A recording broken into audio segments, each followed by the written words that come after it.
Selamat berjumpa kembali dalam Lenan Audio Sahabat Seperjalanan. Hari ini adalah hari Senin 18 November 2024. Tema renungan saat teduh kita dengan judul Alasan Memuliakan Allah. Firman Tuhan terambil dalam Mazmur 146 ayat yang pertama sampai dengan kedua. Haleluya, pujilah Tuhan hai jiwaku, aku hendak memuliakan Tuhan selama aku hidup dan bermazmur bagi Allahku selagi aku ada. Janganlah percaya kepada para bangsawan, kepada anak manusia yang tidak memberikan keselamatan. Mari kita berdoa. Bapa yang di dalam surga, biarlah kehidupan kami sesungguhnya adalah untuk memuliakan Allah, karena Allah sudah memberikan yang terbaik dalam setiap kehidupan kami. Dalam nama Tuhan Yesus kami berdoa. Amin. Shalom sahabat seperjalanan yang dikasihi Tuhan, di dalam doa pembukaan yang disampaikan tadi, hendaklah setiap kami memuliakan Allah, karena Allah sudah memberikan semua yang terbaik untuk setiap kita masing-masing. Statement kalimat ini adalah sangat beralasan, karena Allah sumber segala sesuatu yang baik, dan Allah sumber segala sesuatu yang baik memberikan semua yang terbaik kepada setiap anak-anaknya.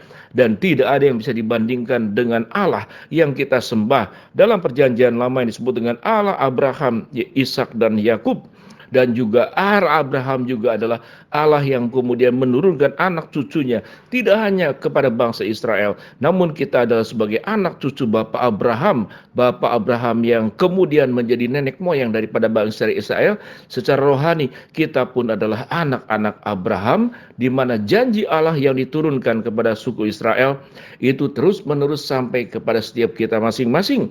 Kalau orang-orang Israel disebut sebagai anak-anak yang dijanjikan Allah dari keturunan Daud, dan kita pun juga adalah anak-anak yang dijanjikan Allah, di mana Kristus sendiri mengadopsi kita, mengangkat kita sebagai anak-anak tebusannya yang memiliki hak waris surga, sebagaimana catatan dalam Yohanes pasal pertama ayat yang ke-12. Sahabat seperjalanan, Alkitab mencatat apa yang menjadikan alasan kita memuliakan Allah. Mari kita lihat ayat yang ketiga, dikatakan, janganlah percaya kepada bangsawan, kepada anak manusia yang tidak memberikan keselamatan. Sehebat-hebatnya manusia, sedikjaya-dikjayanya manusia, sekalipun dia punya kedudukan yang tinggi, orang yang kaya, orang yang berpengaruh, dikatakan dalam firman Tuhan mereka tidak bisa memberikan keselamatan. Mungkin mereka bisa memberikan pengaruh dalam bentuk apapun, tapi pengaruh, kekayaan, segala bentuk yang diberikan oleh orang-orang yang ada di dalam dunia ini, kaum bangsawan, raja-raja, orang terkemuka, orang yang dipandang di masyarakat, atau mereka yang menjabat dalam posisi-posisi struktural, baik sebagai pemimpin negara, baik sebagai pemimpin dunia, mereka tidak bisa memberikan keselamatan, karena mereka sendiri adalah kelompok-kelompok juga yang membutuhkan keselamatan. Hanya Kristuslah yang memberikan keselamatan, baik keselamatan untuk jiwa kita, di mana kita dimenangkan dari dosa, dan keselamatan juga penyertaan Allah selama kita hidup di dalam dunia ini. Tatkala kita menghadapi badai, menghadapi kesulitan, menghadapi problem, Tuhan berkata, pencobaan yang kamu alami adalah pencobaan biasa yang tidak melebihi kekuatanmu. Sehingga tatkala engkau dicobai, Allah adalah setia dan adil, dan Tuhan akan memberikan jalan keluar kepadamu. Ayat yang keempat dikatakan, apabila nyawanya melayang, ia kembali ke tanah. Pada hari itu juga lenyaplah maksud-maksudnya. Manusia sehebat-hebatnya, orang hebat, orang biasa, petinggi atau rakyat jelata, semuanya itu dikatakan akan lenyap, nyawanya akan melayang dan kembali ke tanah. Dan Alkitab mengatakan lenyap juga seluruh maksud-maksudnya. Orang yang sudah meninggal tidak bisa bermimpi, orang yang sudah meninggal tidak bisa berencana, orang yang sudah meninggal tidak bisa menakmalki hidup kemudian hari, kalau bukan Allah yang memberikan kehidupan baru setelah yang bersangkutan kemudian meninggal dunia. Ayat 5, berbahagialah orang yang mempunyai Allah Yakub sebagai penolong, yang harapannya hanya pada Allah, yang menjadikan langit dan bumi dan segala isinya, yang tetap setia untuk selama-lamanya. Allah tidak hanya sebagai pencipta, sebagai pemelihara, tapi kemudian juga sebagai yang menyediakan segala kebutuhan kita. Tapi Allah disebut sebagai pribadi yang setia untuk selama-lamanya.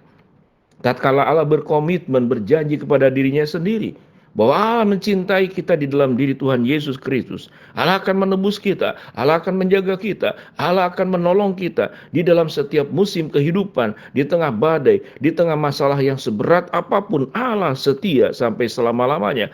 Itu yang membuat alasan kita akan terus memuliakan Allah. Pada bagian yang berikut dikatakan, yang menegakkan keadilan untuk orang-orang yang diperas, yang memberi roti kepada orang-orang lapar, Tuhan yang membebaskan orang-orang yang terkurung. Tindakan Allah pada ayat yang ketujuh adalah tindakan Allah menegakkan keadilan untuk seluruh orang-orang yang terpinggirkan, tertindas, dimanfaatkan, yang tidak dianggap, yang tertolak, yang dipinggirkan. Allah akan mengangkat mereka. Banyak catatan di Alkitab bagaimana Allah membela anak yatim, anak piatu, para janda, mereka yang terpinggirkan, mereka yang tertolak di masyarakat. Mereka dicintai oleh Allah. Setiap kita masing-masing, Allah mencintai tanpa pilih kasih. Itulah alasan mengapa kita memuliakan Allah. Ayat yang ke-8 dikatakan, Tuhan membuka mata orang-orang buta, menegakkan orang yang tertunduk, mengasihi orang-orang benar. Tuhan menjaga orang-orang asing, anak yatim dan janda ditegakkannya kembali. Tetapi jalan orang fasik akan dibengkokkannya. Tuhan itu raja untuk selama-lamanya. Allahmu ya Sion turun-temurun. Haleluya. Itu ayat sampai kemudian pada ayat yang ke-10. Sedemikian banyak alasan kita bisa memuliakan Allah. Karena semua sumber-sumber yang terbaik itu berasal dari Allah. Itulah alasannya kita harus memuliakan Allah. Kalau iblis punya sebuah strategi agar sudut pandang kita diubahkan, kita tidak berfokus kepada Allah, maka manusia jatuh ke dalam dosa, memuliakan manusia atau memuliakan diri sendiri. Maka Allah digeser dalam setiap kehidupan kita. Banyak orang kaya melupakan Tuhan. Banyak orang sukses melupakan Tuhan. Banyak juga orang gagal melupakan Tuhan. Banyak orang jatuh miskin pun melupakan Tuhan. Dengan alasannya masing-masing. Kalau dia kaya, kalau dia sukses, kalau dia hebat, dia mengatakan itu sebuahnya sebabnya karena dari diriku sendiri. Kalau dia terjatuh, dia punya masalah, dia punya problem, dia punya sakit mengatin, hambatan, dan berbagai macam badai kehidupan. Kita pun menjadi orang yang sulit memuliakan Allah. Tuhan, mengapa engkau jadikan semuanya ini? Engkau Allah yang mati dan engkau bukan Allah yang hidup. Dan kita kemudian masuk ke dalam perangkap kita tidak memuliakan Allah. Sahabat seperjalanan yang dikasihi Tuhan, mari kita tilik apa yang sudah Tuhan kerjakan dalam setiap kehidupan kita. Kalau Allah memberikan jalan yang baik kepada kita, itu anugerah Tuhan yang luar biasa. Kalau Allah mengizinkan persoalan sulit yang terjadi dalam kehidupan kita, kita pun bisa merasakan anugerah pertolongan Tuhan yang tidak pernah terhenti. Tuhan bisa membuka laut Teberau, berjalan di tanah yang kering bangsa Israel. Tuhan pun sanggup membuka semua penghalang yang ada di hadapan kita, di belakang kita, kiri kanan kita. Tuhan bisa buka. Oleh sebab itu Tuhan berkata, akulah pintu, akulah jalan, akulah hidup. Akulah yang akan memberikan kemenangan. Tatkala engkau berlari untuk mencapai tujuan, Tuhan sediakan mahkota kehidupan untuk setiap kita masing-masing. Alasan apa lagi yang membuat kita hidup tidak memuliakan Allah? Tidak ada satu alasan pun yang membuat kita tidak memuliakan Allah. Namun ada sedemikian banyak alasan yang membuat kita memuliakan Allah. Biarlah hidup kita memuliakan Tuhan. Bagaimana caranya?